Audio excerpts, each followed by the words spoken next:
इस्लाम सबका है, अमल करें। जिस तरह इस्लाम सबका है, नबी भी सबके हैं।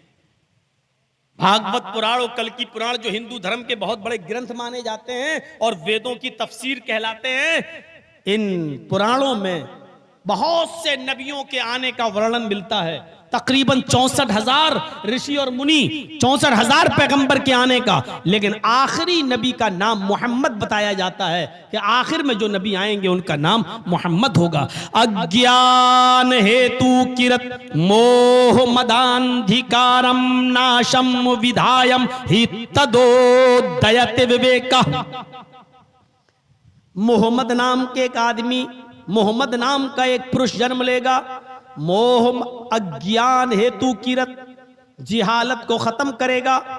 मोह मदांधिकारम, उसका नाम मोहम्मद होगा। अंधिकारम नाशम, उसके आने के बाद अंधेरा नाश हो जाएगा। मोह मदांधिकारम नाशम, उसके आने के बाद अंधेरा मिट जाएगा। यानी मोहम्मद सल्लल्लाहु अलैहि वसल्लम के आने से पहले बहुत अंधेरा होगा। अरब के अंदर कितना अंधेरा था?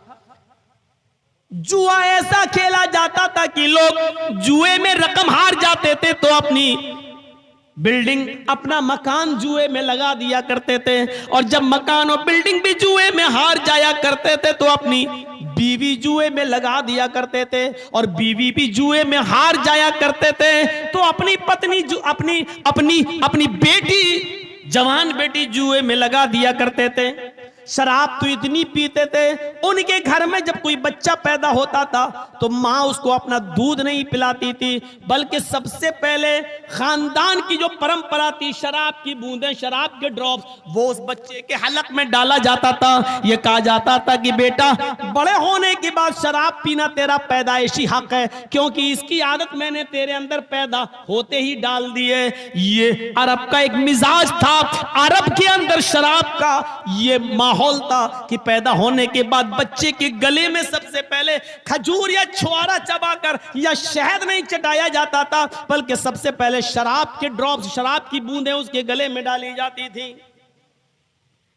लड़कियों का हाल इतना बुरा था कि जब कोई बच्ची पैदा होती थी मां के पेट से, उसको 4 साल तक पाला जाता था। और जब वो अब्बू अब्बू और अम्मी अम्मी कहने लगती थी तो 4 साल के बाद उसको उसका जालिम बाप नहलाकर धुलाकर नए कपड़े पहनाकर मेला ले जाने के बहाने उसको घर से ले जाता था और जंगल में पहले से गड्ढा खोद दिया करता था। कहता था, बेटी इस गड्ढे में, इस गड्ढे में झांक कर देखो, तुम्हें तुम्हारी अम्मी नजर आएंगी।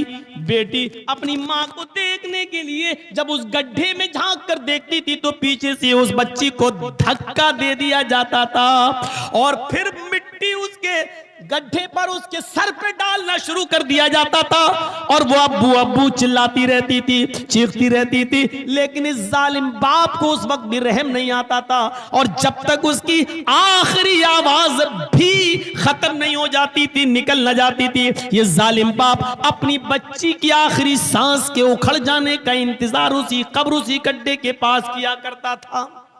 कुरान करीम ने इस बुरी रस्म को खत्म करने के लिए अहले अरब को मुखातब करके कहा, आए अरब वालों, अपनी बच्चियों को दफनाना छोड़ दो, इनको मारना छोड़ दो।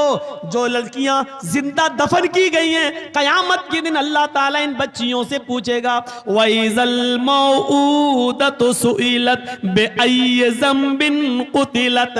आए बच्चियों, आए अपने माँ बाप की बेटियों, तुम्हें किस जुर्म में दफन किया गया, तुम्हें किस जुर्म में मारा गया, तुम्हारे बाप ने किस जुर्म में तुम्हें कब्र में गड्ढे में गाड़ा है। ये छोटी छोटी बच्चियां 4 साल की अपनी जबान से चीख चीख कर कहेंगी, आय अल्लाह, मुझे नहीं मालूम कि मेरा जुर्म क्या था, मुझे नहीं मालूम कि मेरा कसूर क्या था, मुझे नहीं मालूम कि मेरी गलती क्या थी।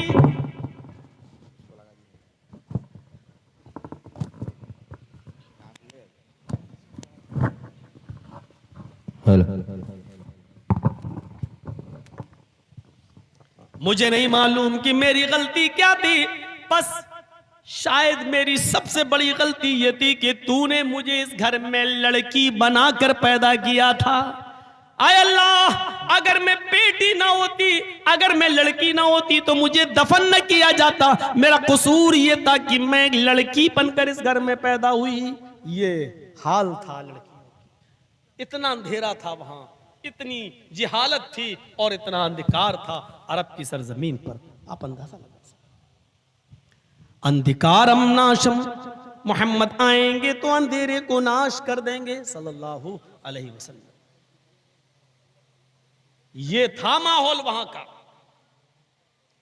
इसलिए मोहम्मद रसूलुल्लाह सल्लल्लाहु अलैहि वसल्लम की 8 खूबियां बताई गई हैं। जरा गौर से देखिएगा, 8 खूबियां।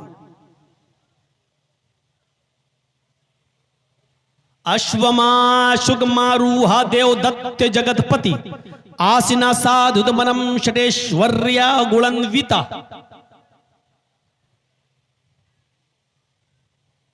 आखिरी नबी को कल्कि को एक घोड़ा दिया जाएगा। देखिए, पहली चीज क्या बताई? एक घोड़ा दिया जाएगा। ये 8 चीजें नहीं, अभी एक पहचान बताई। अश्वमा शुगमारूहा, कल्कि को एक घोड़ा दिया जाएगा।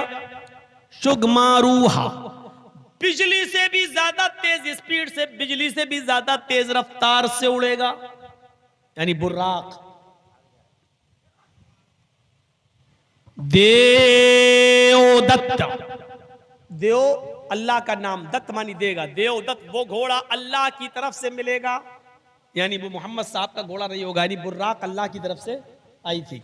जगतपति, और ये बुर्राक उसके लिए आएगी जो पूरे विश्व का रक्षक होगा। जगत मानी, जगत मानी दुनिया, जगत मानी विश्व, और पति मानी मुहाफिज, पति मानी रक्षक। जगतपति का तर्जमा क्या होगा? जगतपति की मीनिंग जो पूरी दुनिया का मालिक, पूरी दुनिया का रक्षक। मोहम्मद रसूलुल्लाह पूरी दुनिया के लिए नबी बनकर आए, रहमतुल लिल आलमीन, पूरे विश्व के लिए।